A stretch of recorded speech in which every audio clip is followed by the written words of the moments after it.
Voilà, je suis là-bas, c'est le Juc. Et donc, comme promis, je me rends sur le site là où on pendait les gens au Moyen-Âge. Les seigneurs du Juc avaient leur potence. Donc c'est là-haut. Jolie vue sur la campagne d'ici. Fait beau aujourd'hui. Soleillé. Ça change. J'ai remis les lunettes de soleil pour conduire. Parce qu'on n'est plus habitué. Hein.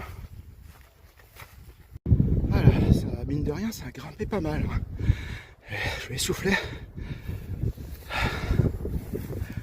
Donc, c'est là-bas, là. Je vais y aller. C'est praticable, ça va.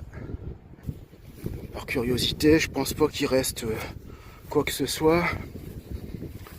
Oh, regardez, chevreuil. Vous voyez, hein? Les paysans qui cultivent, comme ici c'est le cas, évitent ces parties-là. Parce que leur charrue heurte à chaque fois les pierres, donc ils laissent ces parties-là et ça fait des... Vous voyez, c'est un champ qui est bien carré, et puis tout d'un coup, paf, ça fait un angle, pas un angle droit, quoi, ça coupe l'angle. Contrairement à là-bas, c'est bien un angle droit, et puis là non. Donc c'est preuve qu'ici, il y a toujours en dessous des pierres, quoi.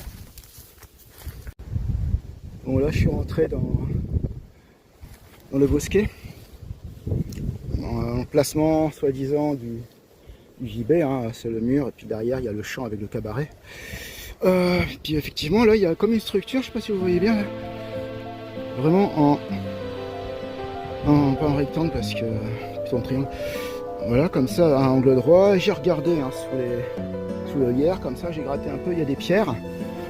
C'est possible que ce soit là un angle du socle du gibet, quoi. Hein, qu'est-ce que vous en pensez? C'est possible, là. Vous voyez, ça ferait ça, comme ça, quoi. Ouais, faudrait gratter plus, mais là, à main nue, je laisse pas trop parce que il y a peut-être des ronces là. Mais là, j'ai pu gratter, vous voyez, je sais trop où là, par là, là. Et ouais, il y a des pierres. Il y a des pierres. Puis bon, il y a des pierres, des grosses pierres. Vous voyez, quand même, ouais, c'est vrai que ça forme bien un angle. Ce sera intéressant de tout enlever. On a dérangé un chevreuil qui dormait tranquillement ici, le pauvre. Voilà, là, je suis passé de l'autre côté. Donc c'était là. Ouais, donc là-bas, peut-être la tâche un peu claire là. Je sais pas si vous voyez, c'est ce qu'on appelle le cabaret. Bon, ça a toute autre signification aujourd'hui, mais à l'époque c'était là que se tenait le lieu où le peuple se réunissait, la population se réunissait pour... Ils n'avaient pas le droit de dépasser, c'était un cercle formé par un fossé, ils n'avaient pas le droit de le dépasser, d'aller au-delà, quoi. Les paysans, des fois, ils devraient demander comme ça, mais qu'est-ce qu'il fout dans mon champ, ce type-là? J'expliquerai. Donc là, normalement, c'était le gibet, il était là. C'est bizarre que ça s'appelait un cabaret et qu'aujourd'hui, cabaret, ça veut dire autre chose, quoi. C'est un lieu où on s'amuse. Peut-être que la population, à l'époque, au Moyen-Âge, trouvait amusant les pendaisons, hein. C'était du spectacle. Hein.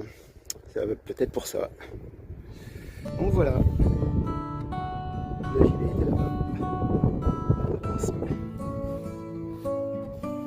Et le Juc.